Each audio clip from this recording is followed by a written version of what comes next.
श्री स्वामी समर्थ. रामकृष्ण हरी. नमस्कार माऊली.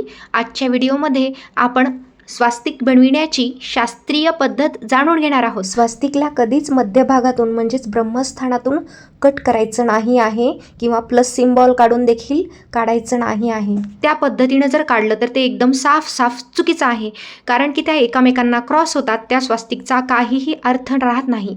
आजपर्यंत होत असेल चूक तर इट्स ओके, परंतु आजपासून आपण सुज्ञ होऊया आणि स्वास्तिक बनविण्याची खरीखुरी पद्धत जाणून घेऊया. तर सर्वात पहिली रेष असते धर्म, दुसरी रेष असते अर्थ, तिसरी रेष असते काम, चौथी रेष असते मोक्ष. तर ह्या रेषा आहेत 4 पुरुषार्थाच्या. धर्म, अर्थ, काम आणि मोक्ष. अशा पद्धतीनं आपल्याला बाहेरून आजच्या साईडनं यायचं आहे. उलटं जायचं नाही, आतून बाहेर जायचं नाही, वरतून म्हणजेच बाहेरच्या साईडनी आतमध्ये यायचं आहे. ह्या 4 पुरुषार्थाच्या रेषा झाल्यानंतर 4 मुक्ती रेषा काढायच्या आहेत. 4 मुक्ती रेषा कोणत्या आता आपण पाहूयात. त्या देखील बाहेरून आतल्या साईडनीच काढायच्या आहेत क्लॉकवाईज. तर सर्वात पहिली रेषा आहे सालोख्य, दुसरी आहे सामिप्य, तिसरी आहे सारूप्य आणि चौथी आहे सायुज्य. अशा पद्धतीनं 4 रेषा आपण काढून घेतलेल्या आहेत. पुन्हा एकदा पाहूया. सालोख्य, सामिप्य, सारूप्य आणि सायुज्य.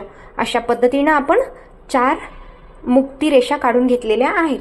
त्यानंतर 4 अंतःकरण रेषा काढायच्या आहेत. तर पहिला आहे मन, दुसरा आहे बुद्धी, तिसरा आहे अहंकार, चौथा आहे चेतना. ठीक आहे. मन, बुद्धी, अहंकार, चेतना अशा पद्धतीनं 4 अंतःकरण रेषा काढून घेतलेल्या आहेत. आता आपल्याला 4 बिंदू काढून घ्यायचे आहेत. ह्या 4 बिंदूंना आंतरिक बिंदू म्हणतात. पहिला आहे श्रद्धासाठी, दुसरा आहे विश्वास, तिसरा आहे प्रेम आणि चौथा आहे समर्पण. तर हे 4 बिंदू श्रद्धा, विश्वास, प्रेम आणि समर्पण ह्याच्यासाठीचे 4 बिंदू आहेत. चला तर मग मित्रमैत्रिणींनो, भेटूया अशाच एका नवीन व्हिडिओसोबत, जेणेकरून आपल्याला हिंदू संस्कृती, भारतीय संस्कृतीची माहिती मिळत राहील. त्यामुळेच आपल्या चॅनलशी कनेक्टेड राहण्यासाठी सबस्क्राईब बटन नक्की दाबा आणि आपल्या प्रियजनांपर्यंत हा व्हिडिओ जरूर पोहोचवा, जेणेकरून ते देखील शास्त्रीय पद्धतीनुसार स्वास्तिक शिकतील. धन्यवाद. श्री स्वामी समर्थ.